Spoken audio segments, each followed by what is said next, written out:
Muy buenas tardes, ministros, compañeros, en la edad de la piedra angular, en el cuerpo místico de Cristo. Es para mí una bendición grande estar con ustedes en esta ocasión para compartir con ustedes unos momentos de compañerismo alrededor de la palabra de Dios y su programa correspondiente a este tiempo final. Leemos en Números capítulo 22, verso 1 en adelante, donde dice: partieron los hijos de Israel y acamparon en los campos de Moab junto al Jordán, frente a Jericó. Y vio Balac, hijo de Zippor, todo lo que Israel había hecho al amorreo. Y Moab tuvo gran temor a causa del pueblo, porque era mucho. Y se angustió Moab a causa de los hijos de Israel. Y dijo Moab a los ancianos de Madián: ahora lamerá esta gente todos nuestros contornos, como lame el buey la grama del campo. Y Balac, hijo de Zippor, era entonces rey de Moab. Por tanto, envió mensajeros a Balaam, hijo de Beor, en Petor, que está junto al río, en la tierra de los hijos de su pueblo, para que lo llamasen, diciendo: un pueblo ha salido de Egipto, y aquí cubre la faz de la tierra, y habita delante de mí. Ven pues ahora, te ruego, ven pues ahora, te ruego, maldíceme este pueblo, porque es más fuerte que yo. Quizá yo pueda herirlo y echarlo de la faz, pues yo sé que el que tú bendigas será bendito, y el que tú maldigas será maldito. Fueron los ancianos de Moab y los ancianos de Madián con las dádivas de adivinación en su mano, y llegaron a Balaam y le dijeron las palabras de Balac. Él les dijo: reposad aquí esta noche, y yo os daré respuesta según Jehová me hablare. Así los príncipes de Moab se quedaron con Balaam.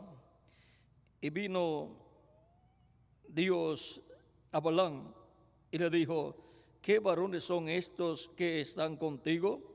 Y Balaam respondió a Dios: Balac, hijo de Zippor, rey de Moab, ha enviado a decirme: he aquí este pueblo que ha salido de Egipto cubre la faz de la tierra.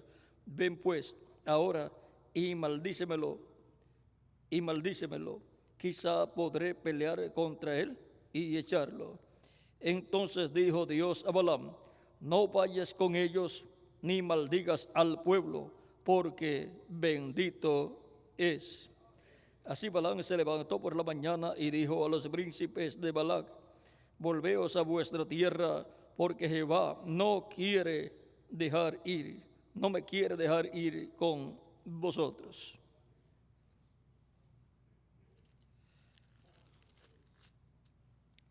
Y los príncipes de Moab se levantaron y vinieron a Balac y dijeron: Balaam no quiso venir con nosotros. Volvió Balac a enviar otra vez más príncipes y más honorables que los otros, los cuales vinieron a Balaam y le dijeron: así dice Balac, hijo de Zippor, te ruego que no dejes de venir a mí, porque sin duda te honraré mucho y haré todo lo que me digas. Ven pues ahora, maldíceme a este pueblo. Y Balaam respondió y dijo a los siervos de Balac: aunque Balac me diese su casa llena de plata y oro, no puedo traspasar la palabra de Jehová mi Dios para hacer cosa chica ni grande. Os ruego, por tanto, ahora que reposéis aquí esta noche, para que yo sepa qué me vuelve a decir Jehová. Y vino Dios a Balaam de noche y le dijo: Si vinieron para llamarte estos hombres, levántate y vete con ellos, pero harás lo que yo te diga.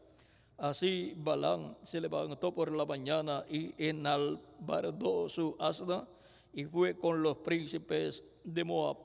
Y la ira de Jehová se encendió porque él iba. Y el ángel de Jehová se puso en el camino por adversario suyo. Iba pues él montado sobre su asna y con él 2 criados suyos. Y el asna vio al ángel de Jehová que estaba en el camino con su espada desnuda en la mano. Y se apartó el asna del camino e iba por el campo. Entonces azotó Balaam al asna para hacerla volver al camino. Pero el ángel de Jehová se puso en una senda de viñas que tenía pared a un lado y pared al otro. Y viendo el asna al ángel de Jehová, se pegó a la pared y apretó contra la pared el pie de Balaam. Y él volvió a azotarla. Y el ángel de Jehová pasó más allá y se puso en una angostura donde no había camino para apartarse ni a derecha ni a izquierda. Y viendo el asna el ángel de Jehová, se echó debajo de Balaam. Y Balaam se enojó y azotó al asna con un palo. Entonces Jehová abrió la boca al asna, la cual dijo a Balaam: ¿Qué te he hecho? ¿Qué te he hecho? ¿Que me has azotado estas 3 veces? Y Balaam respondió al asna: ¿Por qué te has burlado de mí? Ojalá tuviera espada en mi mano, que ahora te mataría. Y el asna dijo a Balaam: ¿No soy yo tu asna? Sobre mí has cabalgado desde que tú me tienes hasta este día. He acostumbrado a hacerlo así contigo. Y él respondió: no. Entonces Jehová abrió los ojos de Balaam y vio al ángel de Jehová que estaba en el camino y tenía su espada desnuda en su mano. Y Balaam hizo reverencia y se inclinó sobre su rostro. Y el ángel de Jehová le dijo: ¿Por qué has azotado tu asna estas 3 veces? He aquí, yo he salido para resistirte, porque tu camino es perverso delante de mí. El asna me ha visto y se ha apartado luego de delante de mí estas 3 veces. Y si de mí no se hubiera apartado, yo también ahora te mataría a ti, y a ella dejaría viva. Entonces Balaam dijo al ángel de Jehová: he pecado porque no sabía que tú te ponías delante de mí en el camino. Mas ahora, si te parece mal, yo me volveré. Y el ángel de Jehová dijo a Balaam: ve con esos hombres, pero la palabra que yo te diga, esa hablarás. Así Balaam fue con los príncipes de Balac. Que Dios bendiga nuestras almas con su palabra y nos permita entenderla. Nuestro tema es la voluntad perfecta y la voluntad permisiva de Dios. Por aquí, si podemos bajar un poquito aquí.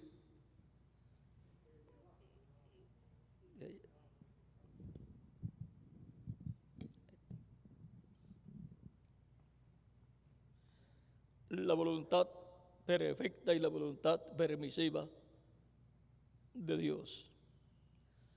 Pueden tomar asiento si tienen la bondad. La voluntad permisiva es la voluntad humana, la voluntad del ser humano. La voluntad perfecta es la voluntad de Dios. El ser humano necesita hacer la diferencia entre la voluntad humana y la voluntad divina. Y el ser humano necesita quedarse con una de las 2 voluntades, y por cuál debe él decidir: por la voluntad de Dios, para caminar todos los días de su vida en la voluntad perfecta de Dios. Este caso del profeta Balaam muestra lo que es la voluntad permisiva. Es la voluntad de Balaam. Esa era la voluntad de Balaam y Dios le permitió caminar en ella, pero vean, tuvo muchos problemas. Balaam amaba la gloria humana que el rey Balac le estaba ofreciendo y todos los regalos que le iba a ofrecer y la honra que le iba a dar. Balaam era de Moab, por lo tanto, Balaam era descendiente ¿de quién? De Lot, porque el hijo de Lot y su hija mayor fue Moab. Por lo tanto, vean, eran familia de Abraham, pero no estaban en la perfecta voluntad de Dios, ni siquiera el nacimiento de Moab. Ahora, vean ustedes, fue la voluntad de la hija mayor de Lot tener un hijo para que la descendencia de Lot y su familia permaneciera. Era la voluntad humana. Ahora, este pueblo caminaba, esta descendencia de Moab caminaba en su propia voluntad. Ahora, de entre ellos hubo uno que fue profeta, pero caminó también en su propia voluntad. Era un hombre que podía tener visiones y podía hablar con Dios y podía acercarse a Dios porque conocía la forma de acercarse a Dios, que era a través de los sacrificios, los cuales cubren al ser humano de pecado o cubren el pecado del ser humano, pero con todo y eso, la voluntad de este hombre era hacer su propia voluntad. Ahora encontramos que él podía hablar con Dios y conocer cuál era la perfecta voluntad de Dios, pero no quería caminar en la perfecta voluntad de Dios. Quería él caminar en su propia voluntad. Ahora era un hombre del cual Balac, el rey de Moab, dice, y le dice a él: al que tú bendigas será bendito, y el que tú maldigas será maldito. O sea que el rey Balac conocía que en la palabra que hablaba este hombre, o por bendición o por maldición, se cumplía. O sea, era una palabra que tenía cumplimiento. Ahora, Dios le había dicho al profeta Balaam: no vayas con esta gente, ni maldigas al pueblo, porque el pueblo es bendito. Ahora, Balaam sabía que no podía traspasar la palabra de Dios. Él no podía ir a maldecir ese pueblo porque era un pueblo que estaba bendito, y este pueblo tenía también un profeta, y era un profeta mayor que Balaam, era un profeta dispensacional, que es la clase de profeta más grande que Dios envía a la tierra, de los cuales solamente Dios tiene ¿cuántos profetas dispensacionales? Solamente 7 profetas dispensacionales.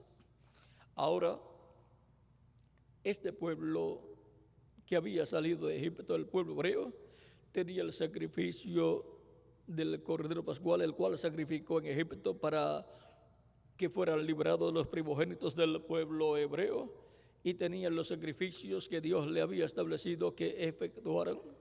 Era un pueblo que cometía sus errores y pecaba ante Dios, pero Dios los veía sin pecado. ¿Por qué? porque la sangre de los sacrificios que ellos ofrecían a Dios los cubría de todo pecado. Por eso cuando Balaam fue a hablar palabra sobre el pueblo hebreo, él sabía que no podía maldecir al pueblo hebreo y lo bendijo en diferentes ocasiones. Y dijo que Dios no veía falta en ese pueblo. Era porque estaban cubiertos con la sangre de los sacrificios que ellos efectuaban. Ahora sabemos que el pueblo era un pueblo rebelde y cometía muchos errores, faltas y pecados. Y sin embargo, cuando el profeta Balaam los ve, dice que Dios no ve falta en ese pueblo. Así también es con los hijos e hijas de Dios.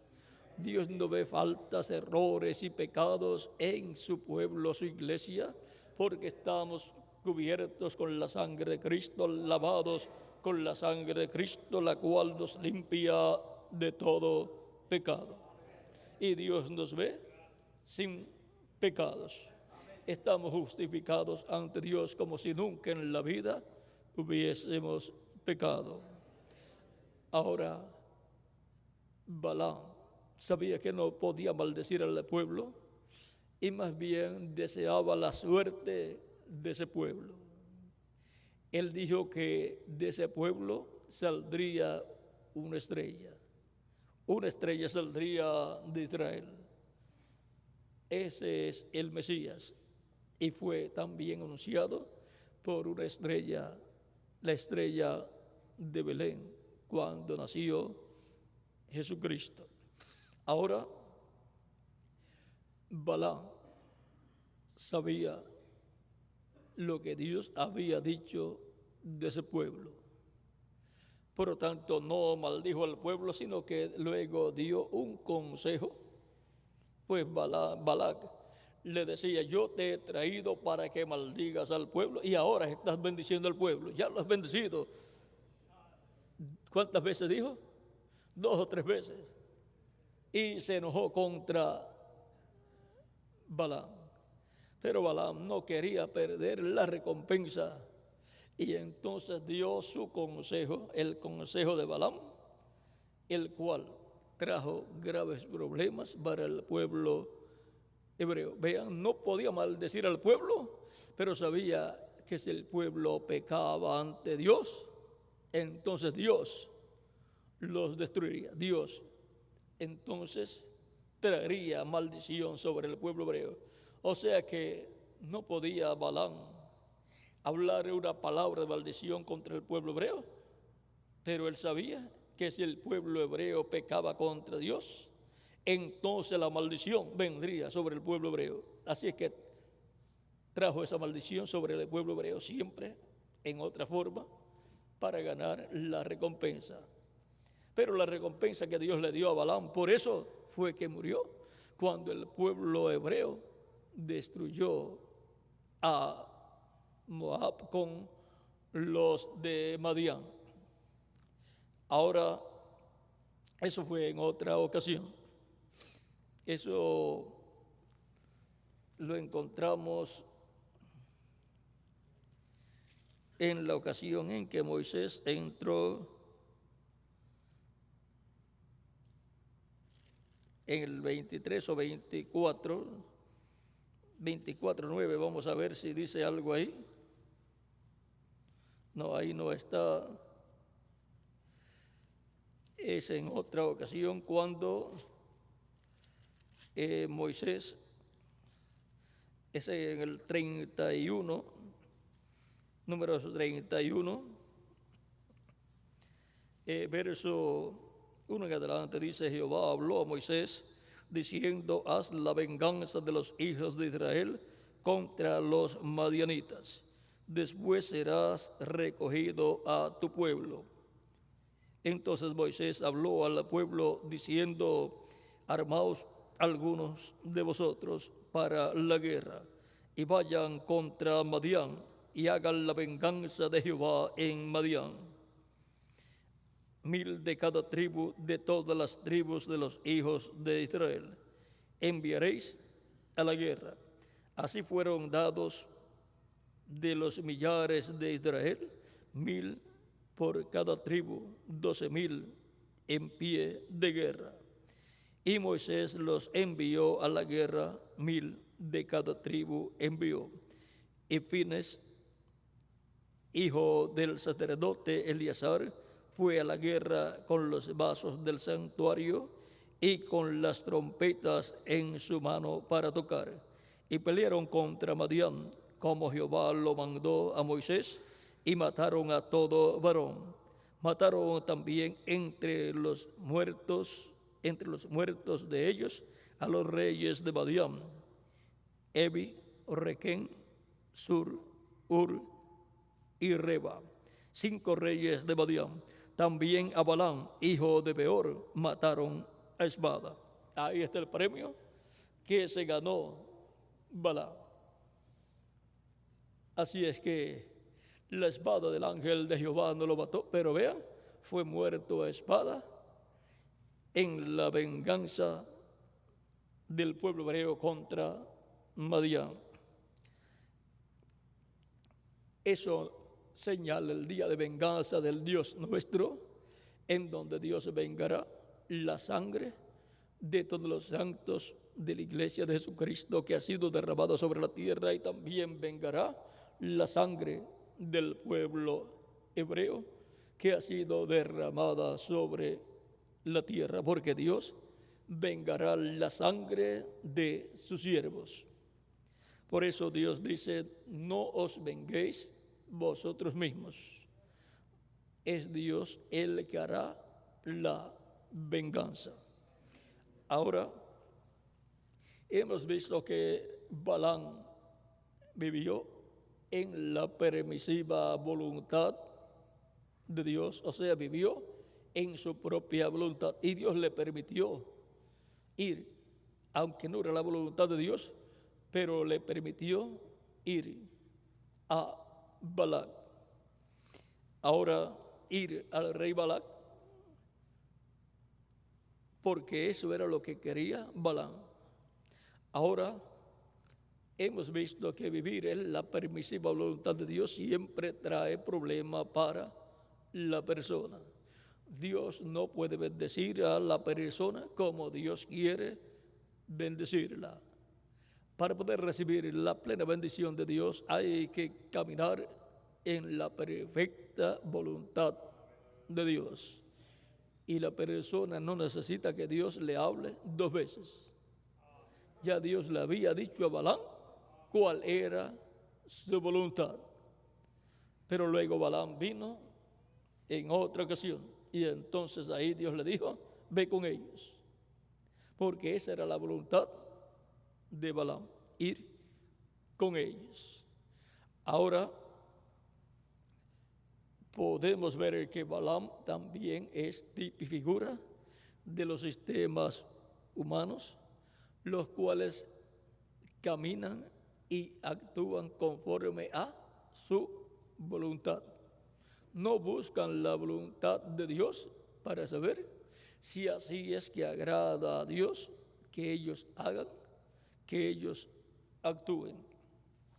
También muestra no solamente las organizaciones humanas o sistemas humanos del mundo, sino que también muestra los sistemas religiosos, y muestra a todo predicador que actúa conforme a su voluntad, sin importarle cuál es la perfecta voluntad de Dios. Y hasta se levantan en algunas ocasiones para criticar o perseguir al pueblo de Dios en la edad que está vigente, y lo tratan de destruir en forma directa o indirecta. Ahora encontramos que cada creyente tiene que caminar en la perfecta voluntad de Dios, para lo cual necesita estar en el cuerpo místico de Cristo y estar en la edad correspondiente a ese tiempo y con el mensaje correspondiente a ese tiempo y trabajando en la obra de Cristo conforme al programa que Dios tiene para esa edad y esa dispensación. Y estar brazo a brazo con el mensajero que Dios tiene para ese tiempo. Por lo tanto, eso es estar en la perfecta voluntad de Dios, caminando con Dios en la manifestación de Dios por medio de su Espíritu Santo a través del mensajero de ese tiempo.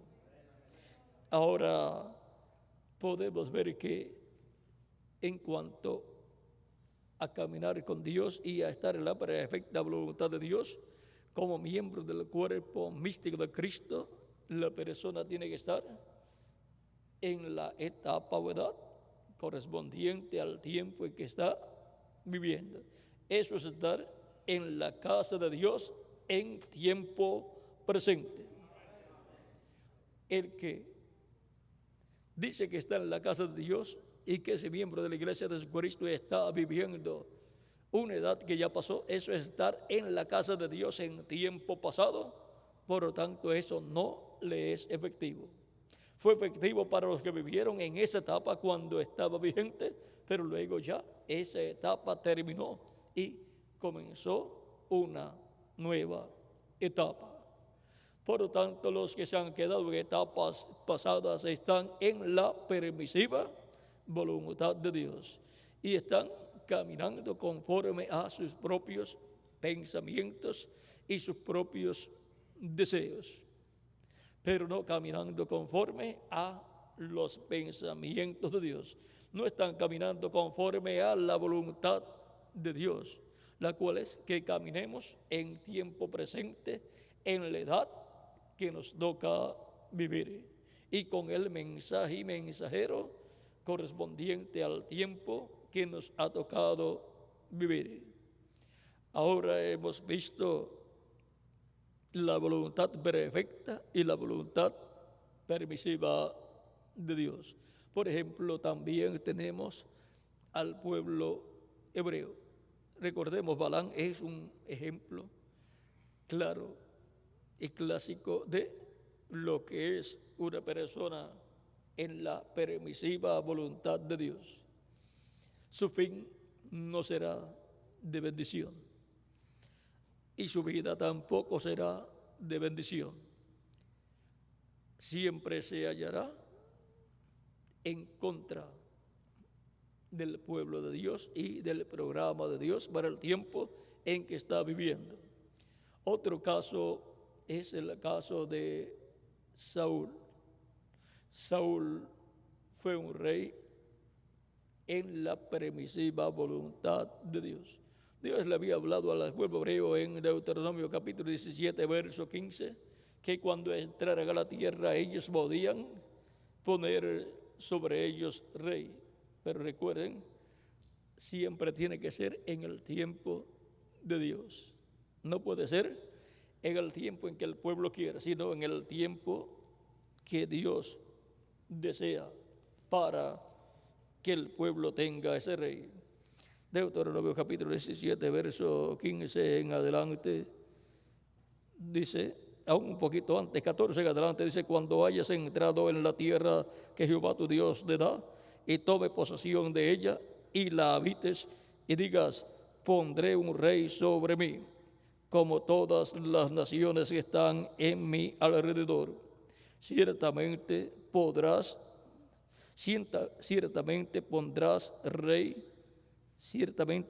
por rey sobre ti al que Jehová tu Dios escogiere. De entre tus hermanos pondrás rey sobre ti. No podrás poner sobre ti a hombre extranjero que no sea de tu hermano. Y ahí podemos ver que Dios le había dicho al pueblo hebreo que cuando entrara a la tierra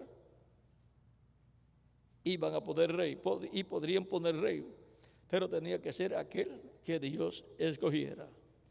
Y por consiguiente, si Dios va a escoger un rey para su pueblo, Él va a escoger también el tiempo en que este rey debe ser colocado sobre el pueblo. Ahora veamos en 1 Samuel capítulo 8, verso 1 en adelante dice: aconteció que habiendo Samuel envejecido, puso a sus hijos por jueces sobre Israel. Y el nombre de su hijo primogénito era Joel, y el nombre del segundo era Abías. Y eran jueces en Beerseba, pero no anduvieron los hijos por los caminos de su padre. Antes se volvieron tras la avaricia, dejándose sobornar y pervirtiendo el derecho.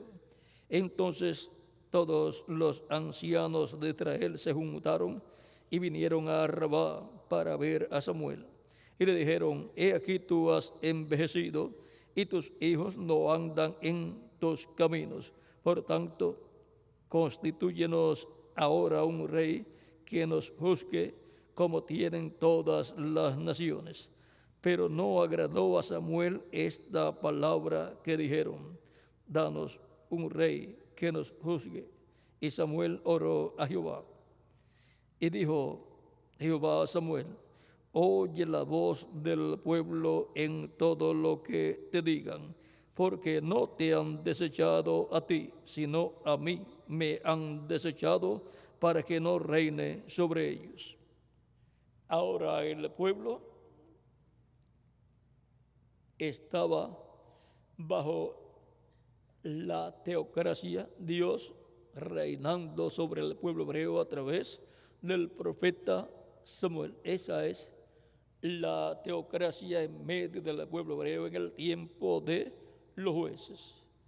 Esos jueces, comenzando desde Josué hasta Samuel, encontramos que eran los instrumentos de Dios.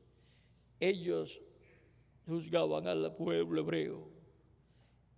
Ellos gobernaban para Dios, conforme a la voluntad de Dios. Era a través de ellos que Dios se manifestaba y gobernaba sobre el pueblo hebreo. Estos hombres eran escogidos por Dios, enviados para ese propósito. Por eso es que en el reino milenial tendremos jueces para el pueblo hebreo. Son los 12 apóstoles establecidos por Cristo en San Mateo capítulo 19. San Mateo capítulo 19 y San Lucas capítulo 22, verso 28 al 30. Ahora veamos San Mateo capítulo 19 y ahí tenemos el cuadro claro de cómo será en el reino milenial con el pueblo hebreo. Dice capítulo 19, verso 27 al 30. Entonces respondiendo Pedro le dijo: he aquí, nosotros lo hemos dejado todo y te hemos seguido. ¿Qué pues tendremos? Y Jesús les dijo: de cierto os digo que en la regeneración, esto va a ser en el glorioso reino milenial, ese es el tiempo de la regeneración, cuando el Hijo del Hombre se siente en el trono de su gloria, vosotros que me habéis seguido, también os sentaréis sobre 12 tronos para juzgar a las 12 tribus de Israel.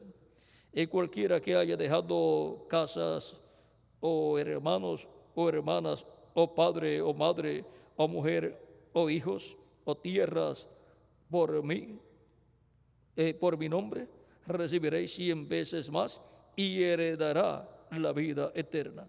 Pero muchos primeros serán postreros y postreros primeros. Aquí podemos ver la posición que ocuparán los apóstoles del Señor. Serán como jueces en medio del pueblo hebreo. O sea, serán jueces para juzgar a las 12 tribus de Israel. El juez apostólico estará a la puerta allí en la ciudad. Ahora podemos ver que esa es una posición muy importante que ocuparán ellos en el glorioso reino milenial de Cristo, porque estará establecida la monarquía allí, la cual estará fusionada con la teocracia. La teocracia era Dios por medio de los jueces en el Antiguo Testamento juzgando. Y luego la monarquía es Dios por medio de un rey elegido por Dios gobernando sobre el pueblo hebreo. Ahora el pueblo hebreo quiso establecer la monarquía antes de tiempo y le pidió a Samuel un rey como los reyes de las demás naciones. Y por cuanto no era el tiempo, pero era la voluntad del pueblo, era la voluntad humana del pueblo, era entonces una voluntad permisiva. O sea, Dios en esa voluntad del pueblo le permitiría tener un rey. Por cuanto no era la voluntad perfecta de Dios, no era la voluntad del corazón de Dios, era la voluntad del corazón del pueblo.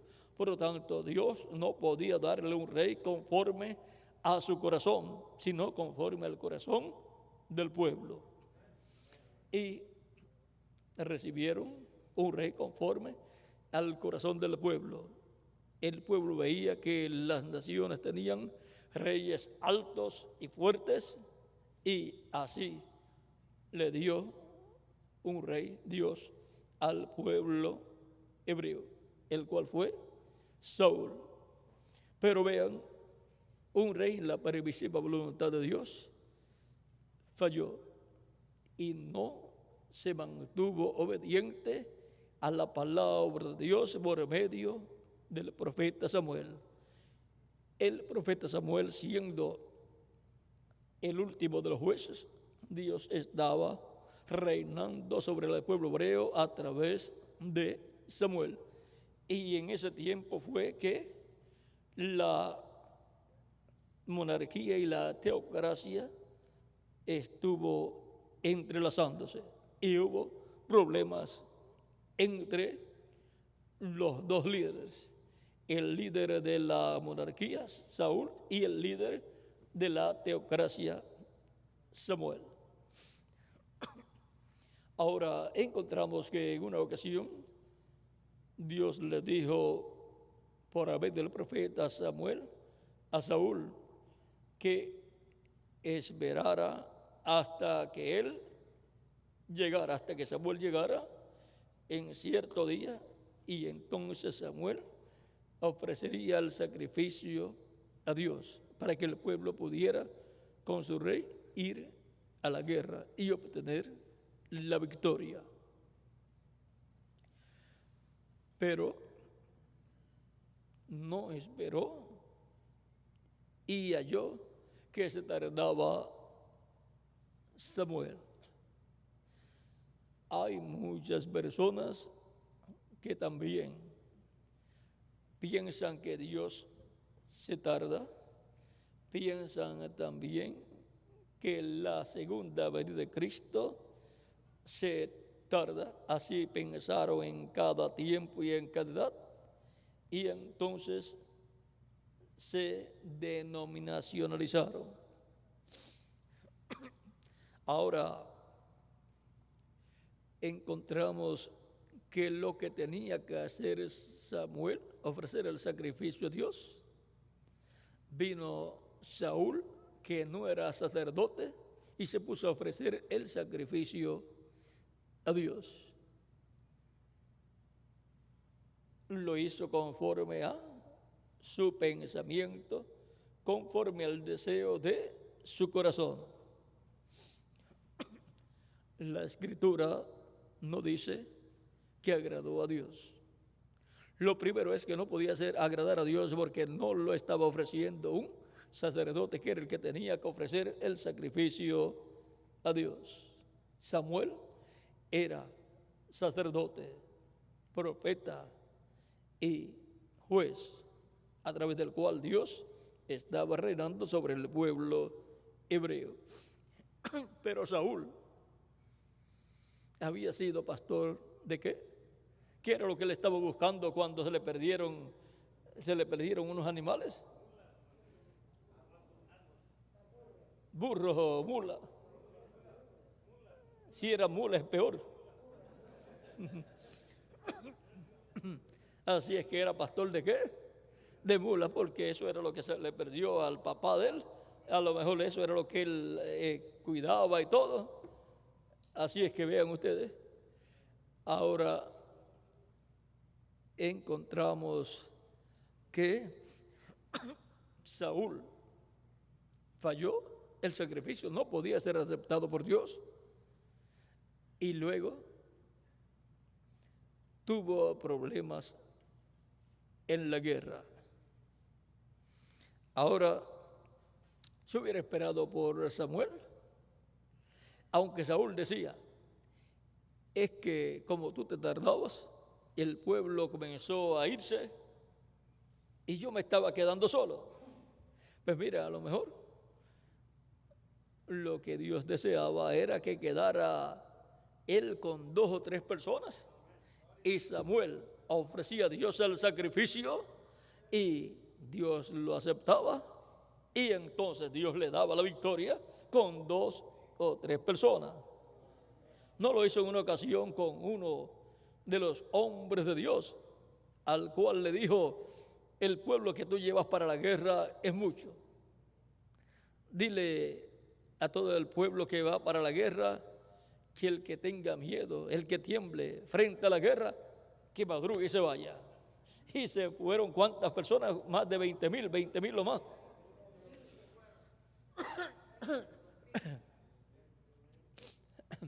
Con personas miedosas no se puede contar. Y luego le dice Dios, aún todavía es mucho el pueblo. Es mucho el pueblo y no conviene que vayan tantos, porque van a decir, nosotros porque somos buenos guerreros y por nuestra fuerza hemos obtenido la victoria, y no le van a dar la gloria a Dios. Por lo tanto, vamos, llévalos a las aguas y allí van a ser probados. Y al que yo te diga, colócalo en este lado aparte, lo colocarás en ese lado. Y al que yo te diga, colócalo en el otro lado, lo colocarás en otro lado. Por lo tanto, los que se tiran de pecho, se tiren hacia el agua a tomar agua en el río, en las aguas, eso los colocará a un lado. Pero los que se doblan y toman el agua con la mano y toman, la lamen como el perro, toman agua así, eso los colocarás a otro lado. Y solamente 300 tomaron el agua, tomándola así con la mano, y el resto se tiró a las aguas a tomar agua.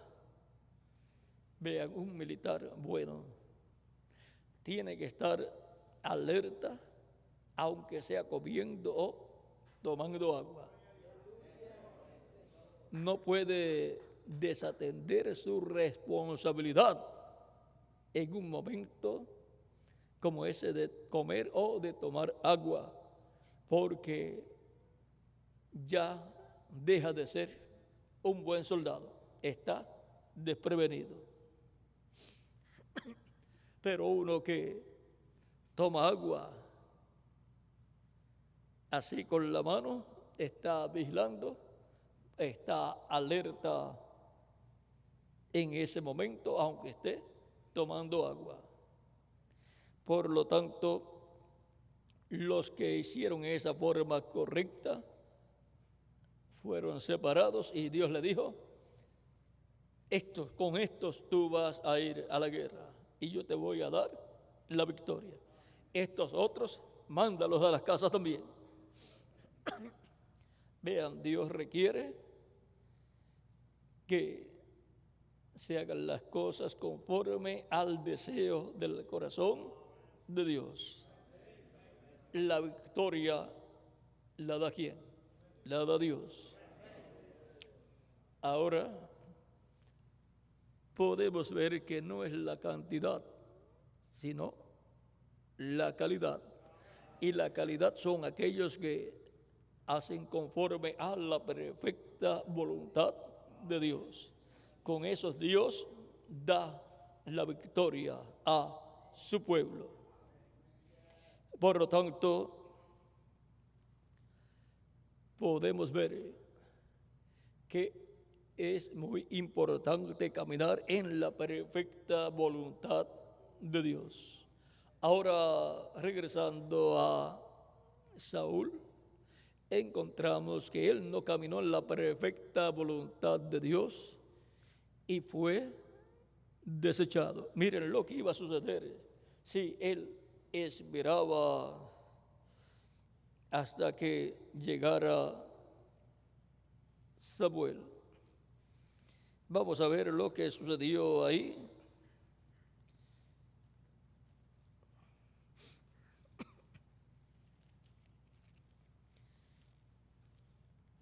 En el capítulo 13 de Primera de Samuel,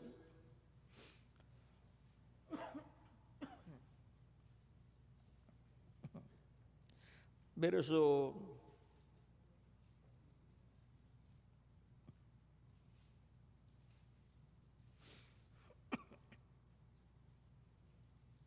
6 en adelante, dice: cuando los hombres de Israel vieron que estaban en estrecho, porque el pueblo estaba en aprieto, se escondieron en cuevas, en pozos, en peñascos, en rocas y en cisternas. Y algunos de los hebreos pasaron el Jordán a la tierra de Gad y de Galad, pero Saúl permaneció aún en Gilgal, y todo el pueblo iba tras él temblando. Un ejército o un pueblo lleno de miedo. Y él esperó 7 días conforme al plazo que Samuel había dicho. Pero Samuel no venía a Gilgal y el pueblo se le desertaba, o sea, se le iba. Entonces dijo Saúl: traedme el holocausto y ofrendas de paz. Y ofreció el holocausto. Y cuando él acababa de ofrecer el holocausto, he aquí Samuel que venía. Y Saúl salió a recibirle para saludarle. Entonces Samuel dijo: ¿qué has hecho? Y Saúl respondió: porque vi que el pueblo se me desertaba y que tú no venías dentro del plazo señalado y que los filisteos estaban reunidos en Micmas. Me dije: ahora descenderán los filisteos contra mí a Gilgal, y yo no he implorado el favor de Jehová. Me esforcé, pues, y ofrecí el holocausto. Entonces Samuel dijo a Saúl: locamente has hecho. No guardaste el mandamiento de Jehová tu Dios, que él te había ordenado. Pues ahora Jehová hubiera confirmado tu reino sobre Israel para siempre. Vean, era el momento en que Dios iba a confirmar el reino de Saúl sobre el pueblo hebreo y lo iba a confirmar para siempre. Mas ahora tu reino no será duradero. Jehová se ha buscado un varón conforme a su corazón.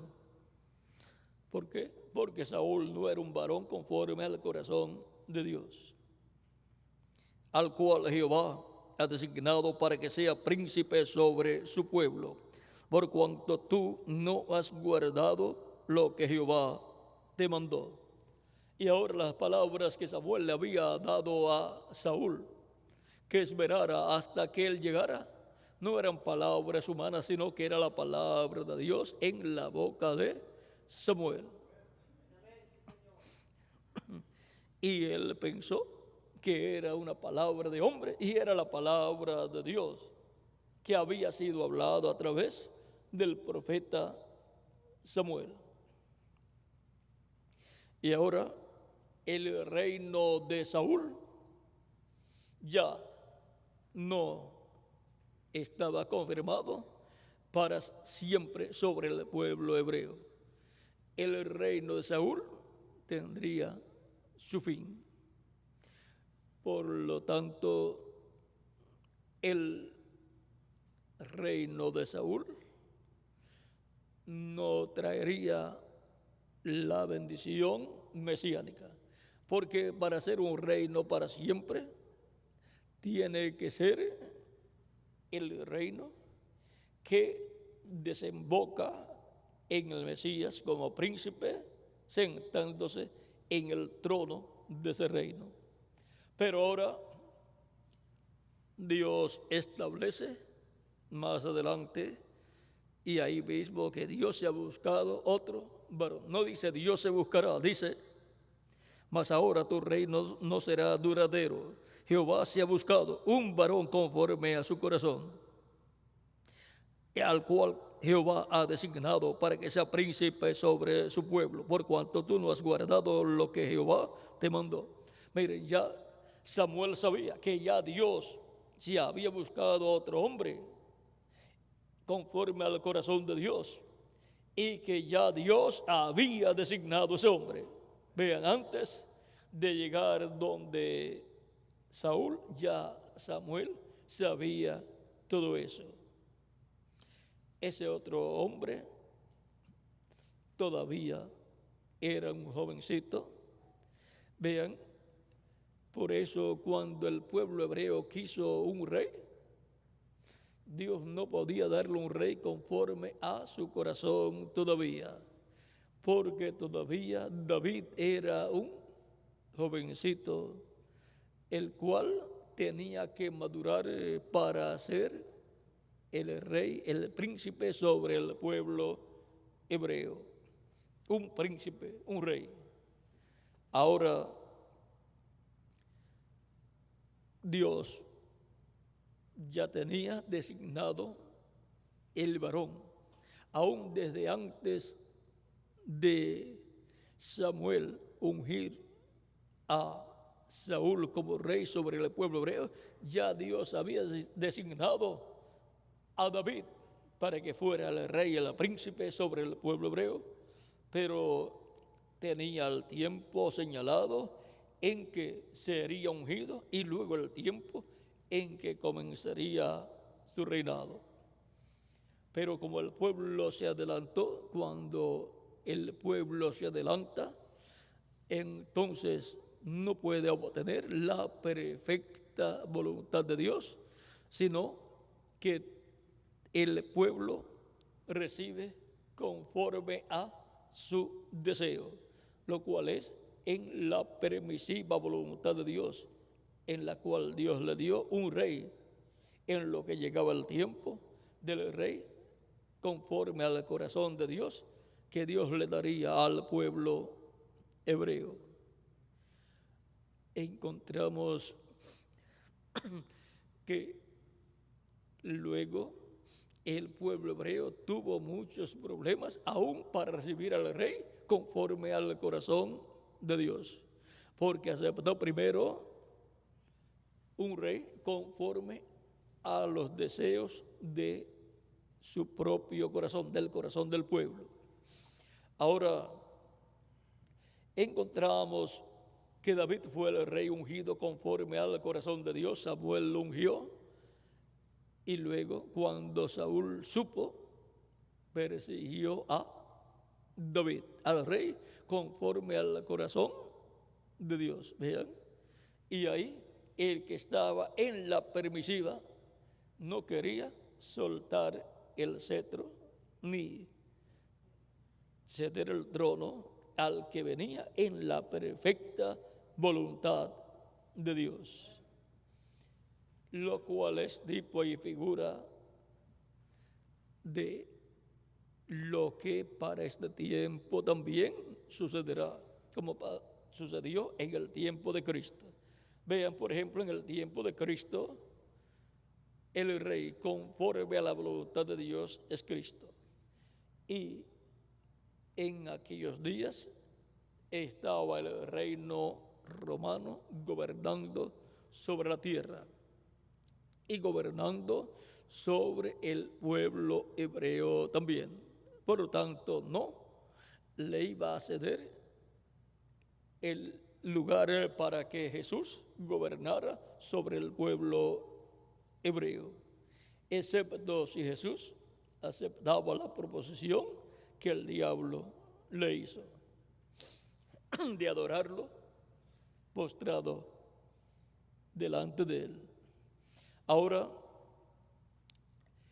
encontramos que también Jesús, siendo el sumo sacerdote del templo celestial, el sumo sacerdote terrenal, Caifás, no daba lugar al sumo sacerdote del templo celestial. Vean, viendo que el pueblo seguía a Jesús y viendo que Jesús podía hacer todas esas maravillas, milagros y señales, deseó en su alma la muerte de Cristo y preparó todo para que Cristo fuera crucificado. Vean, el líder de un sacerdocio terrenal, lo cual era en la permisiva voluntad de Dios, en lo que llegaba el sacerdocio celestial y era establecido en la tierra. Vean, ahora cuando llega el sacerdote del sacerdocio celestial, del sacerdocio en la perfecta voluntad de Dios, vean, el sacerdocio que está en la permisiva voluntad de Dios y que es temporal, no acepta al sacerdote, el sumo sacerdote del sacerdocio eterno. Ahora podemos ver que los que están en la permisiva voluntad de Dios no aceptan a los que están en la perfecta voluntad de Dios. Vean ustedes luego el pueblo hebreo con el sumo sacerdote y todo el orden religioso, el orden sacerdotal. Luego cuando Cristo muere, resucita y asciende al cielo, luego el día de Pentecostés nace la iglesia de Jesucristo, la iglesia en la perfecta voluntad de Dios, y luego la iglesia hebrea bajo la ley, con el orden sacerdotal levítico, con el sumo sacerdote, persiguen a la iglesia del Señor Jesucristo, persiguen a la iglesia del sumo sacerdote celestial. Y vemos entonces que hay una lucha entre la permisiva voluntad y la perfecta voluntad. Por lo tanto, los que están en la permisiva persiguen a los que están en la perfecta voluntad de Dios. Ahora encontramos que Cristo con su iglesia tiene el orden sacerdotal eterno, el orden que permanecerá para toda la eternidad. Por eso es que somos reyes, pero también somos sacerdotes, sacerdotes de ese orden sacerdotal celestial, y reyes de ese orden de Melquisedec, el cual es el rey de Salem, de ese orden del reino de Jehová sobre la tierra. Pero ese orden viene del cielo y es establecido en la tierra. Por eso Cristo orando dijo que oráramos pidiendo que el reino de Dios venga y se haga la voluntad de Dios en la tierra así como en el cielo. Y ahora lo importante es pertenecer al orden sacerdotal celestial y al orden de la teocracia celestial y al orden de la monarquía celestial. Para eso, lo único que hay que hacer es pertenecer a la iglesia del Señor Jesucristo. Y ya la persona está en el orden sacerdotal celestial como un sacerdote de Cristo, de ese orden de Melquisedec, y está también en el orden de la monarquía con Cristo como el Rey máximo de entre todos nosotros y nosotros como reyes con Él. Y también, vean, dijo a los apóstoles, ustedes se sentarán sobre 12 tronos y juzgarán a las 12 tribus de Israel. Por lo tanto, así como ellos, nosotros somos jueces también. San Pablo dice por ahí en 1 Corintios capítulo 2 o capítulo 6, por ahí, ¿no saben ustedes que los santos juzgarán al mundo y aún a los ángeles? Ahora, para juzgar hay que ser juez o jueces. Por lo tanto, este es el capítulo 6, verso 1 en adelante, dice: ¿Osa alguno de vosotros, cuando tiene algo contra otro, ir a juicio delante de los injustos y no delante de los santos? ¿O no sabéis que los santos han de juzgar al mundo? Y si el mundo ha de ser juzgado por vosotros, ¿sois indignos de juzgar cosas muy pequeñas? ¿O no sabéis que hemos de juzgar a los ángeles, cuanto más las cosas de esta vida? Y ahora vean, aquí San Pablo da una revelación muy grande, mostrando que los santos, que son los miembros de la iglesia de Jesucristo con Cristo, van a juzgar aún a los ángeles. En el juicio para los ángeles encontramos que Cristo con su iglesia llevará a cabo ese juicio. Ahora, por consiguiente, pertenecemos al orden sacerdotal celestial de Melquisedec. Somos sacerdotes con Cristo. Cristo es el sumo sacerdote. Y pertenecemos al orden de la monarquía celestial, de donde Cristo es el Rey. Él es Rey de reyes y Señor de señores. Y nosotros somos reyes también. Pero Él está sobre todos nosotros. Y Cristo, dice la Escritura, que es el que juzgará a los vivos y a los muertos. Dios lo ha puesto por juez sobre todos para juzgar a los vivos y a los muertos. Y por consiguiente Él es el juez supremo, el juez de la Corte Suprema. Como diríamos en algunas naciones, el presidente de la Corte o juez supremo de la Corte. Y nosotros somos miembros de la Corte de Cristo y somos por consiguiente jueces también. En el libro del profeta Daniel, por ahí, por el capítulo 4, nos habla acerca del juicio que fue hablado desde el cielo contra Nabucodonosor, por cuanto se engrandeció y dijo: ¿no es esta la Babilonia que yo he creado, que yo he formado? Y Dios lo humilló. Fue dictado el juicio y en la corte celestial fue dictado el juicio sobre Nabucodonosor y fue condenado, sentenciado a unos cuantos años, Miguel, 7 años, 7 tiempos, 7 años para estar como un animal comiendo hierba. Le fue dado corazón, un corazón de animal. Así es que ese juicio vino del cielo, dice el profeta Daniel. y le fue revelado a Daniel por un varón, por uno de los santos del Altísimo. Capítulo 4, verso 17 de Daniel.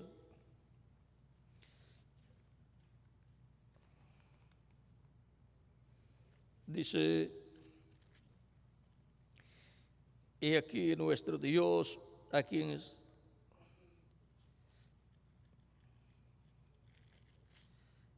dice la sentencia es por decreto de los vigilantes y por dicho de los santos la resolución, para que conozcan los vivientes que el Altísimo gobierna el reino de los hombres y que a quien él quiere lo da y constituye sobre él al más bajo de los hombres. Ahora podemos ver que hay una corte celestial y hay decretos que vienen de esa corte celestial. Ahora encontramos lo mismo cuando Job encontramos que el diablo quiso destruir a Job, pero Dios no se lo permitió. También en el caso de Acab, cuando Micaías vio en el cielo a Dios y vio como diferentes espíritus, o sea, seres en cuerpos espirituales, venían a él. Uno decía una cosa, otro decía otra, porque Dios había dicho o había hecho una pregunta y venían diferentes espíritus, o sea, personas de esa dimensión espiritual, y traían una respuesta. O sea, unos decían una cosa, otros decían otra, y luego vino un espíritu de mentira y habló y dijo que él iría al rey y sería en la boca de los profetas de Baal y esos profetas sería espíritu de mentira. Por lo tanto, él se llevaría un grupo de esos espíritus de mentira para manifestarse en esos falsos profetas.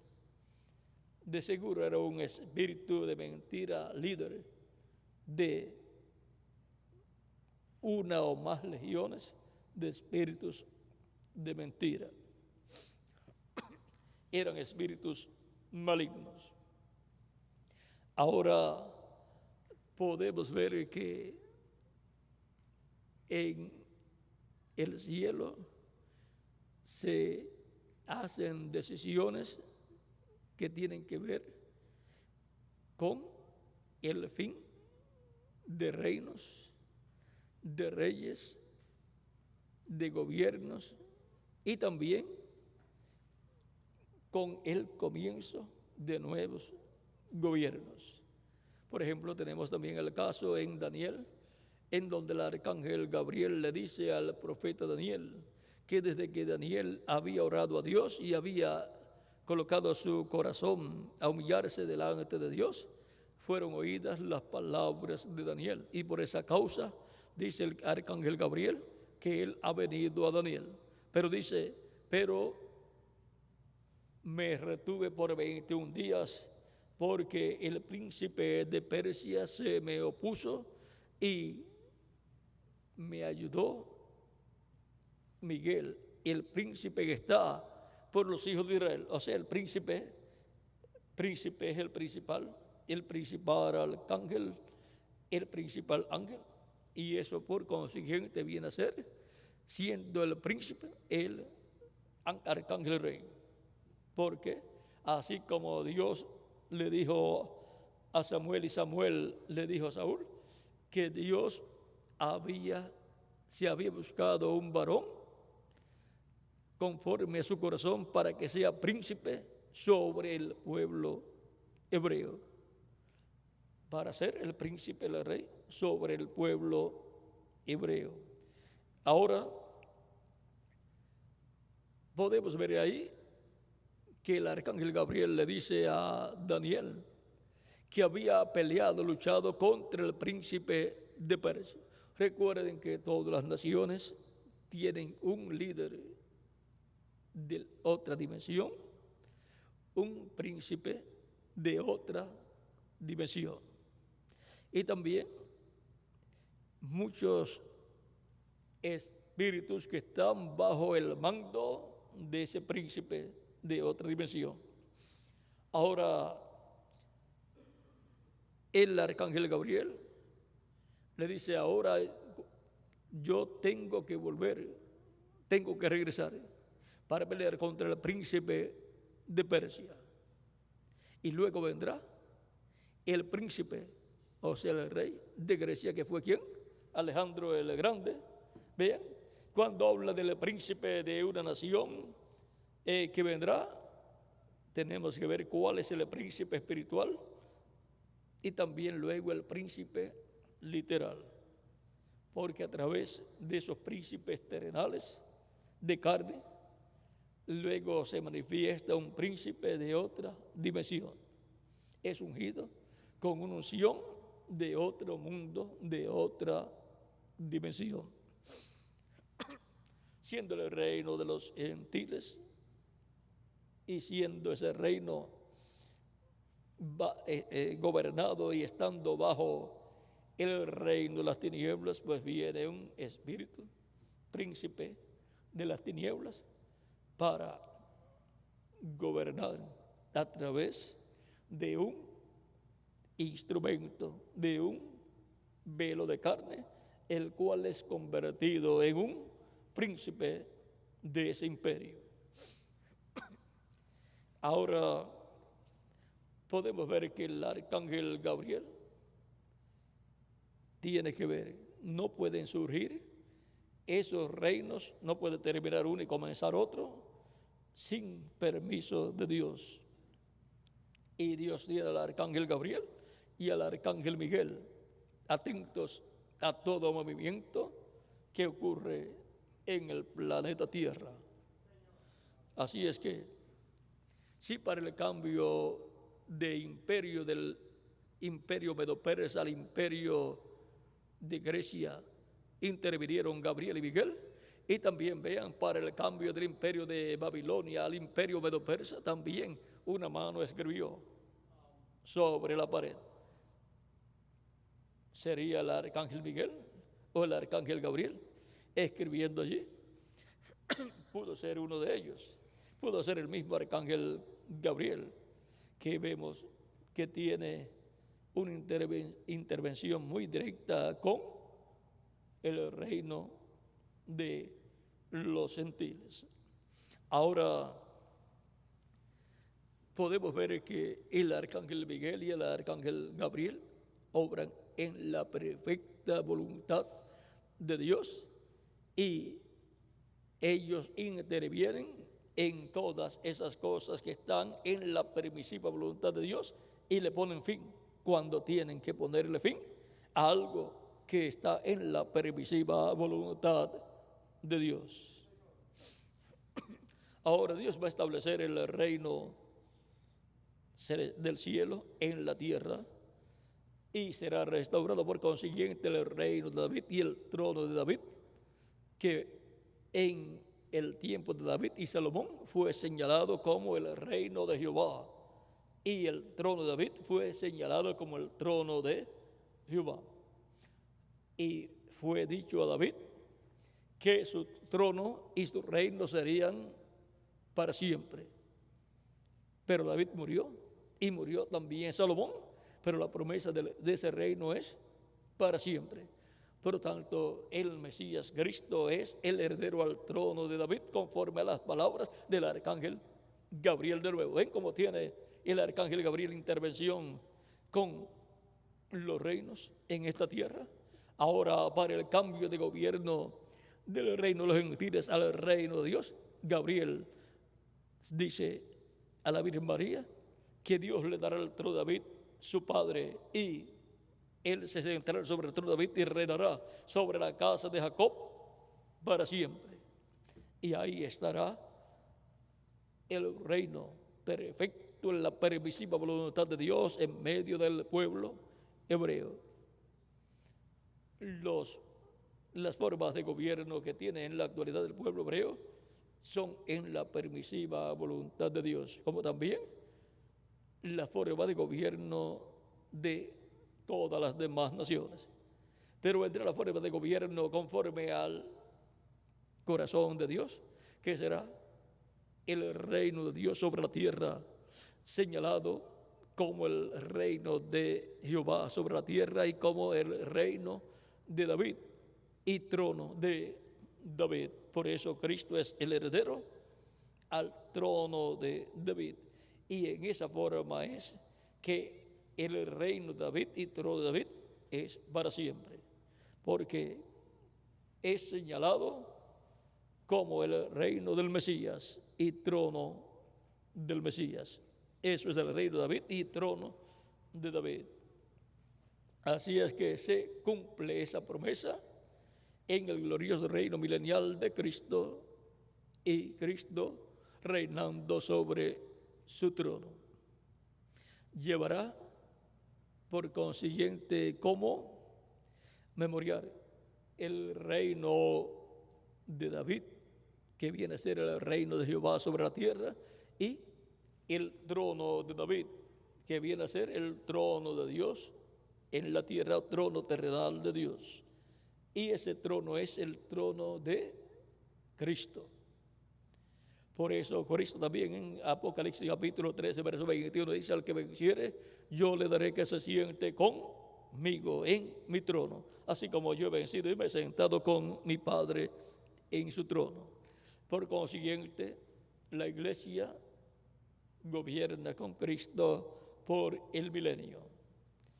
Y por consiguiente todos seremos el gabinete de ese glorioso reino milenial de Cristo, de ese glorioso reino de Jehová sobre la tierra. Y Cristo se sentará con él en su trono al vencedor y le dará autoridad sobre las naciones y las regirá con vara de hierro y serán desmenuzadas como vaso de alfarero. Cristo dice: así como yo he vencido, así como yo he recibido de mi Padre. Eso dice del poder y autoridad que le dará al vencedor. Y cuando dice: al que venciere, yo le daré que se siente conmigo en mi trono, así como yo he vencido y me he sentado con mi Padre en su trono.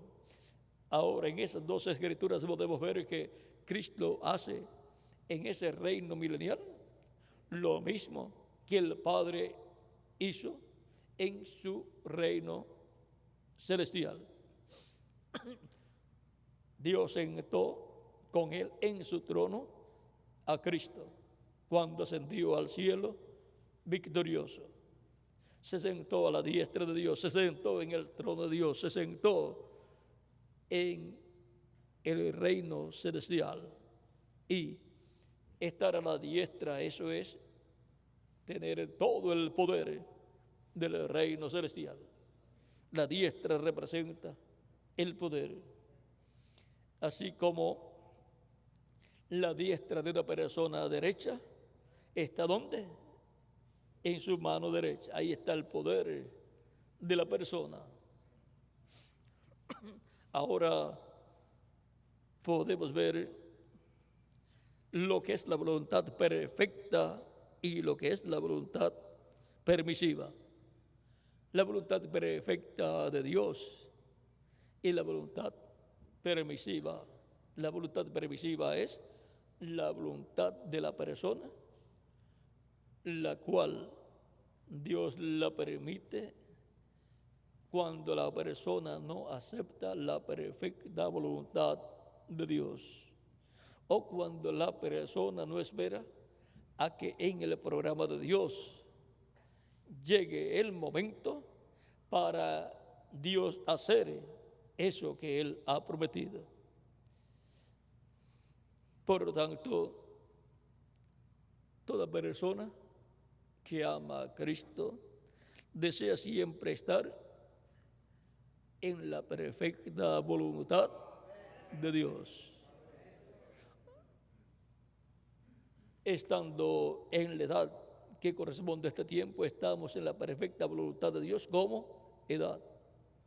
Estando en el mensaje correspondiente a nuestro tiempo, estamos en la perfecta voluntad de Dios como mensaje. Y estando escuchando la voz de Cristo en la forma establecida para nuestro tiempo, así como en cada edad la forma establecida por Dios para Dios hablar en cada edad fue por medio de su Espíritu Santo a través del mensajero de cada edad. Los que estuvieron escuchando la voz de Cristo a través del mensajero de cada edad estaban en la perfecta voluntad de Dios, oyendo la voz de Dios en la forma establecida para Dios hablarle a su pueblo. Así es para nuestro tiempo también. Y así por el estilo, uno tiene que ir buscando qué Dios ha prometido para nuestro tiempo, y estar en eso que Dios ha prometido para nuestro tiempo es estar en la perfecta voluntad de Dios. Por lo tanto, estamos sentados en la casa de Dios en tiempo presente. No en una edad pasada, sino en tiempo presente.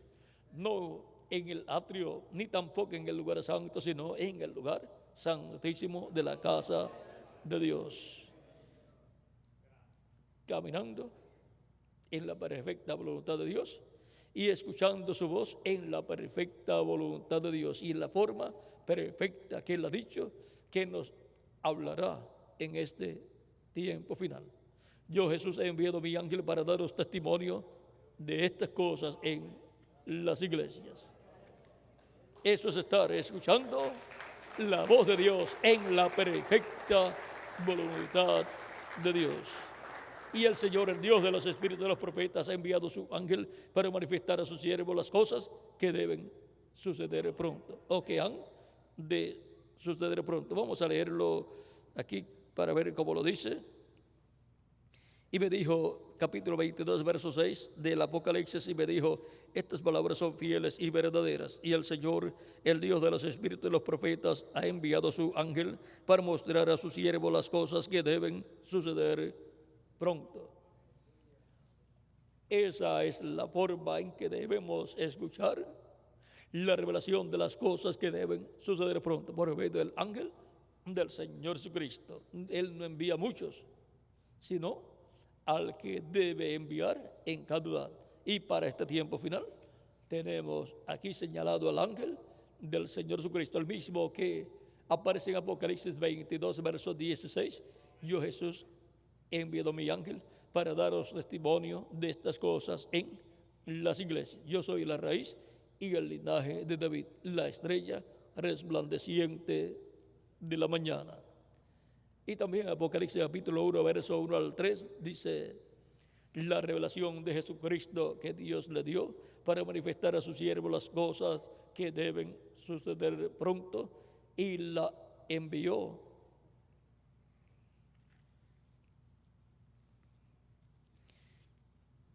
y la declaró, enviándola por medio de su ángel a su siervo Juan, que ha dado testimonio de la palabra de Dios y del testimonio de Jesucristo y de todas las cosas que ha visto. Bienaventurado el que lee y los que oyen las palabras de esta profecía y guardan las cosas en ella escritas. El mismo ángel del cual el reverendo William Branham dijo que es un espíritu de profeta, que es un profeta en cuerpo espiritual, el cual para este tiempo final estará en la iglesia del Señor Jesucristo, dando testimonio de todas estas cosas que deben suceder pronto. Y esa es la forma en que Cristo estará hablando a las iglesias. Esa es la forma en la perfecta voluntad de Dios para Cristo hablarle a su iglesia y darle a conocer todas estas cosas que deben suceder pronto en este tiempo final. El reverendo William Branham dijo también en el mensaje de los 7 sellos, en la página 303, la 301 es donde él dice que ese ángel es un profeta, y en la 302 el primer párrafo dice: ahora el libro era tan importante y es la palabra de Dios. Cuidado, cuando la palabra de Dios es revelada, tiene que ser traída por el profeta, porque solamente a él llega la palabra de Dios. Por lo tanto, toda revelación que Dios trae, la trae por medio de un profeta. Y ahora aquí él hablándonos de toda revelación que tiene que venir en este tiempo final, tiene que venir por medio de un profeta, y ese profeta es el ángel del Señor Jesucristo que le dio a Juan la revelación del Apocalipsis. Por lo tanto, por medio de ese profeta es que Cristo estará dándonos la revelación de este tiempo final, dándonos la revelación, la fe, para ser transformados y raptados, dándonos la revelación del séptimo sello, dándonos la revelación que todos necesitamos para ser transformados y llevados con Cristo a la cena de las bodas del Cordero. Esa es la única forma en que está prometida la venida de la fe, la revelación del rapto. Esa es la única forma en que está prometida que Cristo nos revelará el misterio del séptimo sello, porque la voz de Cristo clamando como ruge un león solamente puede hablar por medio de un profeta. Así él ha hablado en otros tiempos.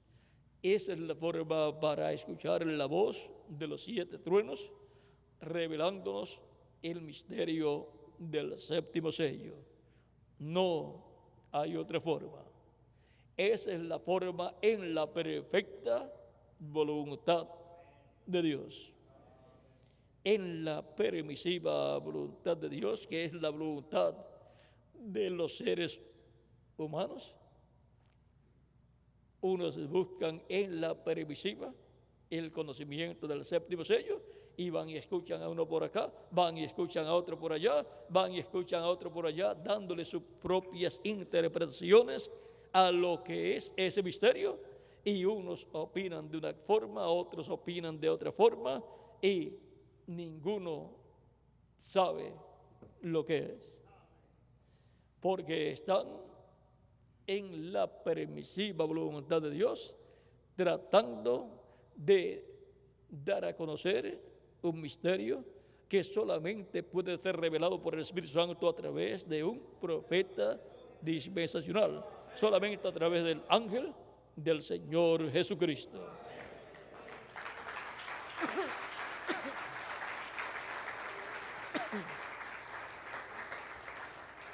Por lo tanto, para estar en la perfecta voluntad de Dios, buscando y encontrando la perfecta revelación en la perfecta voluntad de Dios, hay que estar escuchando la voz de Dios por aquel que Cristo ha prometido que enviará para dar testimonio de estas cosas en las iglesias y a las iglesias, para dar a conocer todas estas cosas que deben suceder pronto. No dice que serán muchos, sino que dice que será uno.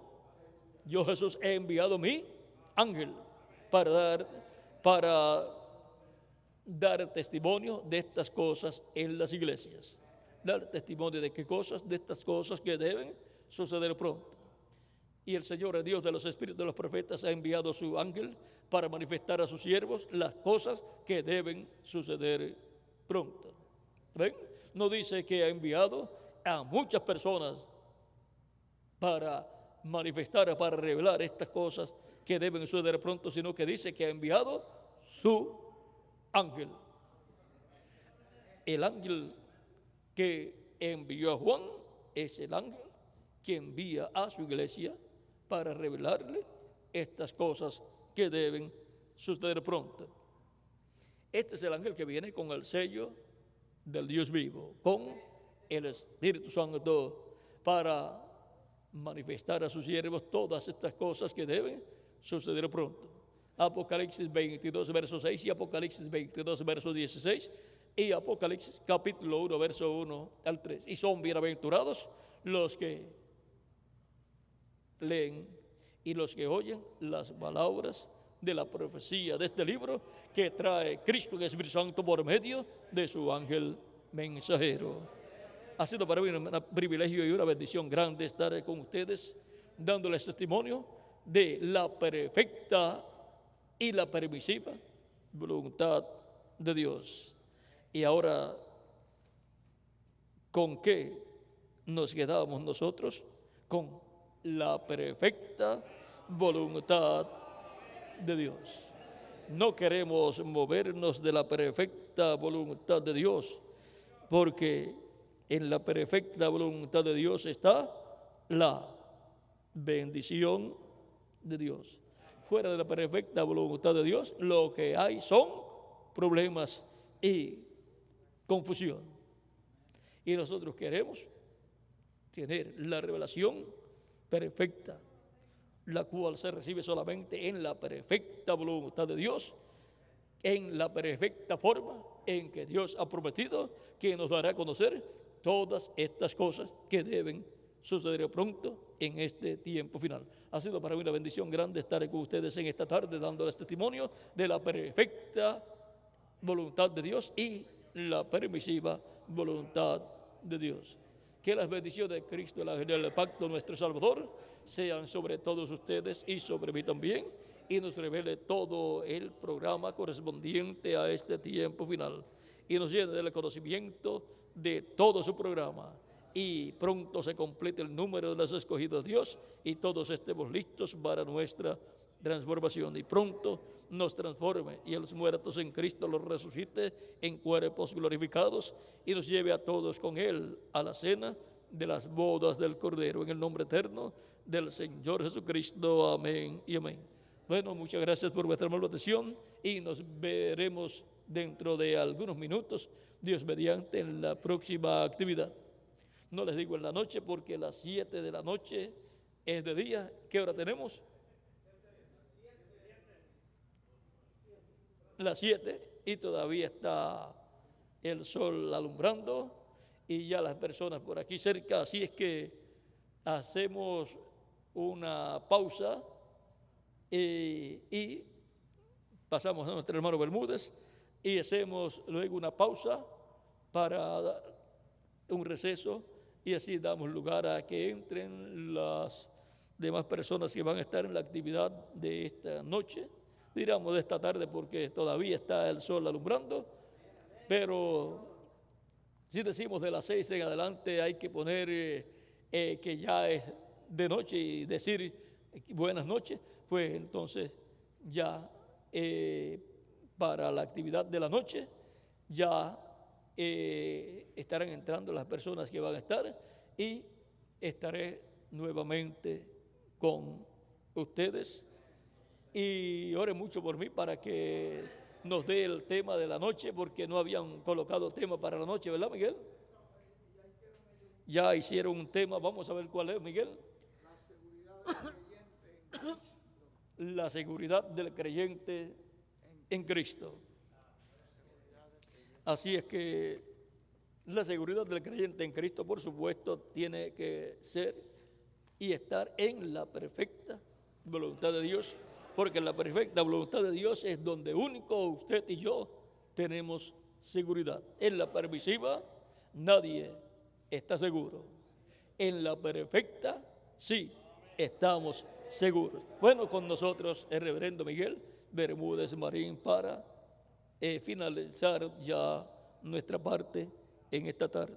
Que Dios les bendiga y les guarde a todos.